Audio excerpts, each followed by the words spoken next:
चलिए शुरू करते हैं इकोनॉमिक्स को हम लोग। सभी को जय हिंद। और आप लोग अगर इससे पीडीएफ प्राप्त करना चाहते हैं तो वीडियो के नीचे डिस्क्रिप्शन में टेलीग्राम का लिंक दिया हुआ है, ठीक है। वहां से आप लोग जो है ज्वाइन कर सकते हैं, वहां पे आपको इसका पीडीएफ मिल जाएगा। और अगर वीडियो को लाइक नहीं कर रहे हैं तो लाइक कीजिए और अपने दोस्तों के साथ शेयर कीजिए और चैनल को सब्सक्राइब अवश्य करें, ठीक है। देखिए, राष्ट्रीय आय पढ़ना है हम लोग को, नेशनल इनकम के बारे में पढ़ना है। इसी में हम लोग क्या पढ़ना होता है, जीडीपी पढ़ना होगा, जीएनपी पढ़ना होगा, एनएनपी पढ़ना होगा, एनडीपी पढ़ना होगा, ठीक है। ये सब चीज जो है हम लोग को कहाँ पढ़ना है, नेशनल इनकम यानी राष्ट्रीय आय में पढ़ना है। ठीक है, किसी निश्चित अवधि के लिए, एक सेकंड इसको जूम कर दे रहे हैं, ठीक है।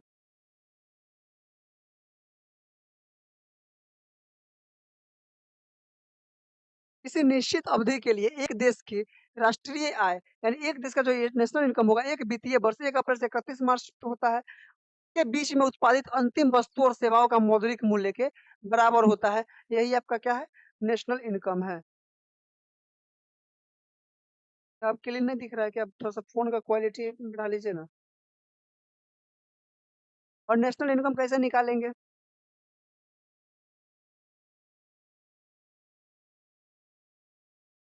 नेशनल इनकम कैसे निकालेंगे? सबसे पहले अपना घरेलू आय यानी जो घर में यानी जो देश में आय हुआ वो, प्लस विदेश से प्राप्त शुद्ध आय, विदेश से जो प्राप्त होता है शुद्ध आय, वो दोनों को जोड़ देंगे तो क्या हो जाएगा, नेशनल इनकम हो जाएगा।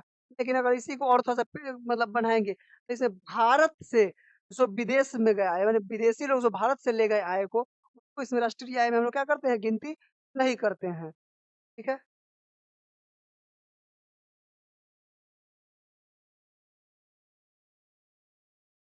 तो भारत से जो ले जाते हैं विदेश में उसको क्या करते हैं, नहीं इसमें काउंट करते हैं। जूम कर दिए भाई, अब कोई दिक्कत नहीं होगा।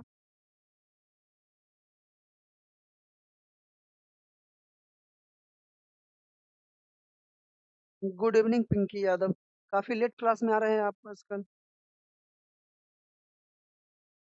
चलिए देखिए, राष्ट्रीय आय लेखा प्रणाली यानी नेशनल इनकम अकाउंटिंग सिस्टम का जन्मदाता किसे कहा गया है, साइमन कुजनेटस को कहा गया है। सबसे प्रथम सबसे पहले जो अपने भारत में कौन किए थे, दादा भाई नौरोजी किए थे ना राष्ट्रीय आय का गणना। और क्या प्रति व्यक्ति आय 20 रुपया बताए थे दादा भाई नौरोजी, 20 रुपया बताए थे प्रति व्यक्ति आय। 1967-68 में किए थे शायद।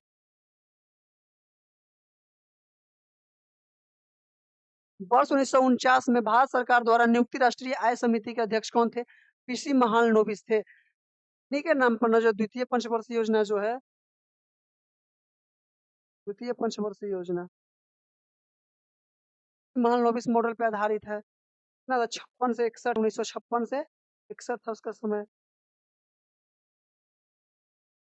भारत में प्रति व्यक्ति आय में वृद्धि की दर मंद होने का मुख्य कारण क्या है, तो उच्च पूंजी उत्पादन अनुपात व जनसंख्या वृद्धि की ऊंची दर। भारत में प्रति व्यक्ति आय का क्यों कम हो रहा है, क्योंकि जो है जनसंख्या वृद्धि दर क्या होती है, काफी तेजी से बढ़ रही है। ठीक है? टेस्ट पे चलिए, कौन सा प्रकाशन का आप टेस्ट लगाई थी ये बताइए। भारत में अर्थव्यवस्था का कौन सा क्षेत्र बचत सर्वाधिक योगदान करता है, तो घरेलू क्षेत्र जो होगा अपने अपना घर में जो होगा वही ना ज्यादा बचत प्रदान करेगा।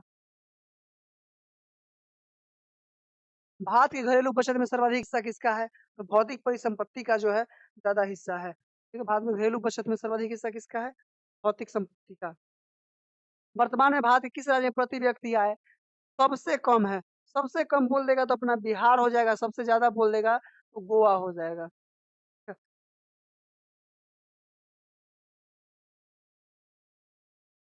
मिनी का बहुत अच्छा सेट लगा, तो उसमें 40 आया है। कई नंबर टेस्ट लगाए हैं आपको मिनी का?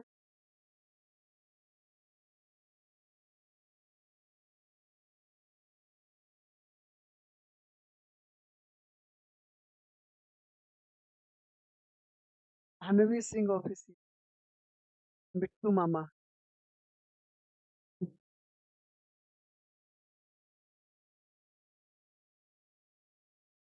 अच्छा लगा था। बहुत अच्छा सेट है रुक्मिनी का, सेट सेट खराब नहीं है, प्लेटफॉर्म का जो सेट है बहुत अच्छा है। अब लास्ट के 20-25 दिन में क्या कीजिए ना, 20-25 को प्रीवियस ईयर का सेट लगा लीजिए, ज्यादा फायदा करेगा। बाद में सर्वप्रथम राष्ट्रीय आय की गणना का प्रयास दादा भाई नौरोजी ने किया था, 1867-68 में किया थे। और इन्होंने अपनी पुस्तक पुस्तक लिखी थी, इनका पुस्तक का नाम बार बार पूछता है, poverty and on British rule in India. इनका पुस्तक है poverty and on British rule in India. और इसी पुस्तक में जो बताए थे प्रति व्यक्ति आय जो बताए थे वो 20 रुपया बताए थे, ठीक है। क्या बोल रहे हैं सर, जो आप सुन रहे हैं वही तो बोल रहे हैं।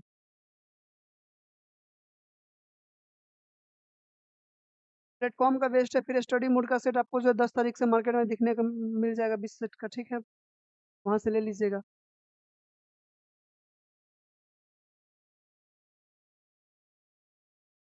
वर्तमान में किस राज्य में औसत प्रति व्यक्ति आय सर्वाधिक है, तो गोवा का जो है सबसे अधिक है। आप सबसे कम अगर पूछ देगा तो अपना बिहार हो जाएगा।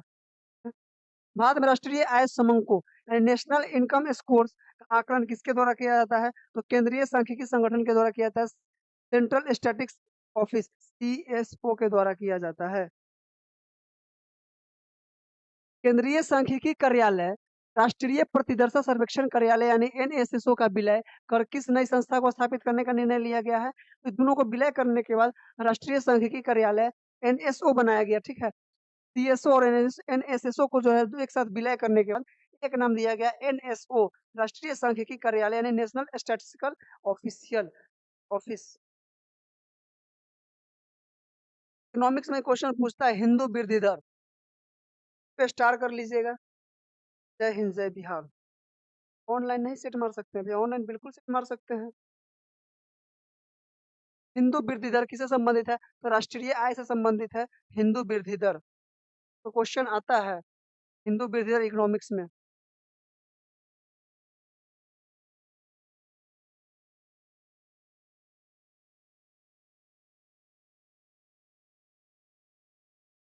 चलिए, MCA 21 यानी मिशन मोड प्रोजेक्ट जो है किस केंद्रीय मंत्रालय द्वारा आरंभ किया गया है, तो कंपनी मामलों के मंत्रालय द्वारा जो है शुरू किया गया था मिशन मोड प्रोजेक्ट। काफी लेट से आए हैं सुनीता जी आप।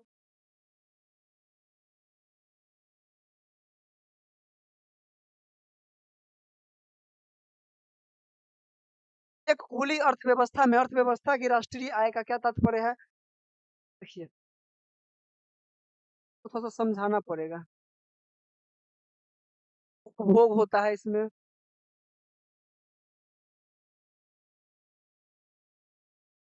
उपभोग हो जाएगा, फिर क्या हो जाएगा सकल निवेश हो जाता है, फिर निर्यात होता है, फिर ये आयात होता है। सब प्लस माइनस करना होगा, पहले क्या जोड़ना पड़ेगा, अच्छा नीचे में दिया हुआ है। एक सेकंड नीचे में दिया हुआ है, बहुत अच्छे। सकल घरेलू उत्पाद के बारे में दिया हुआ है, देखिए पहले क्या उपभोग जोड़ना पड़ेगा, फिर सकल निवेश के साथ जोड़ना पड़ेगा, फिर सरकारी व्यय को जोड़ना पड़ेगा, फिर प्लस माइनस उसमें क्या किया जाएगा, निर्यात या आयात किया जाता है। जहाँ सी होता है कंजम्पशन होता है, आई का वैल्यूज होता है ग्रॉस इन्वेस्टमेंट होता है, कुल इन्वेस्टमेंट के बारे में बताया जाए, फिर जी होता है गवर्नमेंट स्पेंडिंग यानी गवर्नमेंट उसमें कितना जो है इन्वेस्ट स्पेंड कर रहा है, फिर एक्स यानी आयात निर्यात एक्सपोर्ट और इम्पोर्ट से संबंधित होता है, गुना गुना भाग करके इसको जोड़ा जाता है। 60 पर बनेगा ना रिजल्ट, बाप रे बाप, 60 पर रिजल्ट ना बनेगा आपका तो फिर किसका रिजल्ट बनेगा 60 नंबर। 60 नंबर पर रिजल्ट अब कट ऑफ हो नहीं जाएगा हमको लगता है, तो के अंदर सिर्फ डर बैठा हुआ है, ठीक। सकल घरेलू उत्पाद के आधार पर विश्व की छठी सबसे बड़ी अर्थव्यवस्था कौन सी है, भारत है। लेकिन अभी कितने पर हो गई है, पांचवी अर्थव्यवस्था हो गई है। कई अर्थव्यवस्था हो गई है, पांचवी अर्थव्यवस्था हो गई है। मुद्रास्फीति मुद्रा संकुचन एवं अप्रत्यक्ष कर के प्रभाव को शामिल कर संकलित जीडीपी को क्या कहा जाता है, नॉमिनल जीडीपी कहा जाता है। जब उसे मुद्रास्फीति मुद्रा संकुचन और अप्रत्यक्ष कर के प्रभाव को शामिल कर दिया जाए, यानी जोड़ दिया जाए। भारत में सकल घरेलू उत्पाद का सबसे बड़ा भाग किस आर्थिक क्षेत्र से प्राप्त होता है, सेवा क्षेत्र यानी तृतीय क्षेत्र से। कितना होता है, 53.89% होता है, ठीक है, सेवा क्षेत्र से। बस रुक रही है, यहाँ से तो सब सही है। मेरे नेटवर्क इशू है बहुत, अच्छा बारिश ज्यादा हुआ है क्या आपके यहाँ, मेरे यहाँ तो सुबह 4 बजे से ही बारिश हो रहा है। भारत की राष्ट्रीय आय में ग्रामीण अर्थव्यवस्था कितना प्रतिशत योगदान देता है, तो लगभग 46% जो है योगदान देता है राष्ट्रीय आय में ग्रामीण अर्थव्यवस्था। सकल राष्ट्रीय उत्पाद यानी ग्रॉस नेशनल प्रोडक्ट जीएनपी का क्या तात्पर्य है, राष्ट्रीय उत्पाद का मूल्य मापन, यानी जितना भी राष्ट्रीय उत्पाद का मूल्य मापन होगा वो किसमें आएगा, जीएनपी में आएगा। फिर थोड़ा देर के बाद आपको जीडीपी, जीएनपी, एनएनपी, एनडीपी सब बता देते हैं, ठीक है? तो 1 सेकंड बस इसको खत्म करने के बाद। राष्ट्रीय प्रतिदर्शन सर्वेक्षण संगठन एनएसएसओ का स्थापना किस वर्ष हुई थी? तो 1950 में हुई थी। एनएसएसओ और सीएसओ को एक साथ विलय कर दिया, उसका क्या बनाया गया? एनएसओ बनाया गया। राष्ट्रीय सांख्यिकी आयोग यानी नेशनल स्टैटिस्टिकल कमीशन की स्थापना किस समिति की अनुशंसा पर हुई है? जी रंगराजन समिति की अनुशंसा पर किया गया था। जीडीपी आंकड़ों में आधार वर्ष 2004-5 को बदल दिया गया है। अब क्या रखा गया है? 11-12। अगर पूछ देगा जीडीपी का जो आंकड़ा है वर्तमान में कहाँ है, तो 2011-12 का दिया गया। 60 काफी है भाई, 60 पर एकदम अस्वस्थ रहो, 60 पर रिजल्ट होगा तो होगा। और 60 आ रहा है तो हम तो बोलेंगे दौड़ना चालू कर दो, दौड़ने में ही फायदा है अब। सर्वप्रथम वैज्ञानिक विधि से राष्ट्रीय आय की गणना का प्रतिपादन भारत में किसके द्वारा किया गया था? डीके राव के द्वारा किया गया था 1931-32 में। वैज्ञानिक विधि के आधार पर अगर पूछ देगा तो डीके राव। अर्थशास्त्र में बाह्य मूल्य से क्या तात्पर्य है? तो जो अर्थशास्त्र में बाहरी मूल्य से तात्पर्य होता है वो आर्थिक गतिविधियों का सकारात्मक या नकारात्मक परिणाम है।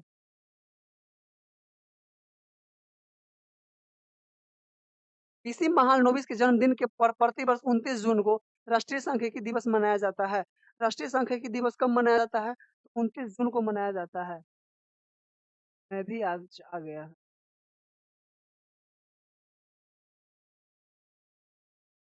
आपका कितना जाता है? आपका कितना जाता है भाई? चलिए, बस आप लोग को जो है बता दे रहे जीडीपी और जीएनपी और के बारे में, ठीक है?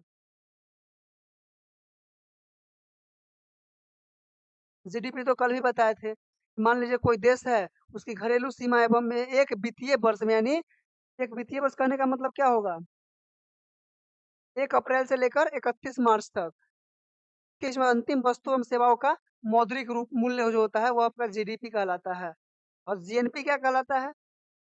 कि देश द्वारा एक वित्तीय वर्ष में उत्पादित अंतिम वस्तु एवं सेवाओं का मूल्य, इतना तक तो जीडीपी जीएनपी में सेम रहता है। उसके बाद क्या होता है? में भारत द्वारा विदेशियों से प्राप्त आय को क्या किया जाता है? जोड़ दिया जाता है जीएनपी में, ग्रॉस नेशनल प्रोडक्ट में। यही अंतर है इसमें, और कुछ अंतर।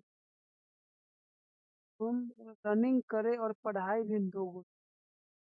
रनिंग अभी 2-3 किलोमीटर डेली दौड़ी है।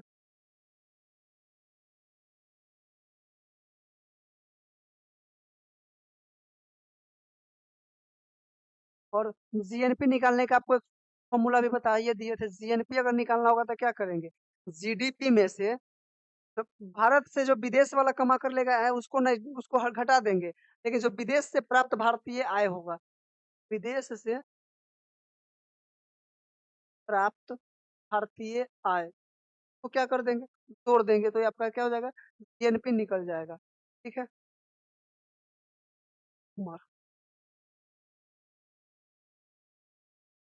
फिर आपका एनएनपी क्या होता है? तो जीएनपी में से मूल्यह्रास को घटा दीजिएगा तो आपका जीएनपी निकल जाएगा। देखिए, जब एनएनपी कहना है, जब एनएनपी कहेगा निकालने के लिए, यानी नेट नेशनल प्रोडक्ट, जब नेशनल प्रोडक्ट बोलेगा तो इसमें से जीएनपी में से घटाएंगे। एनडीपी यानी नेशनल डोमेस्टिक प्रोडक्ट बोलेगा घटाने के लिए, तो इसमें से जीडीपी वाला को घटा देंगे। किसको हटा देंगे? बस यही चीज को कोट करना है। एनएनपी बोल देगा निकालने, एनएनपी। और एक होता है एनडीपी। तो यहाँ पे डीपी है, अगर डीपी लगा तो इसमें से जीडीपी को घटा देंगे। डीपी में का जो मूल ह्रास होता है, जीडीपी में से क्या करेंगे? मूल ह्रास को घटा देंगे। तो एनएनपी कह रहा है, तो फिर जीएनपी में से मूल ह्रास को घटा देंगे। यही हो जाएगा आपका एनएनपी, जीडीपी, जीएनपी। वर्दी ऐसे ही मिलेगा, बिल्कुल वर्दी मिलेगा। चलिए, आज हमारा क्लास यहीं पे खत्म होता है। वीडियो कैसा लगा जरूर बताइएगा कमेंट करके, और वीडियो अच्छा लगता है तो अपने दोस्तों के साथ शेयर कीजिए। वीडियो देखने के लिए आप सभी का बहुत बहुत धन्यवाद। आप लोग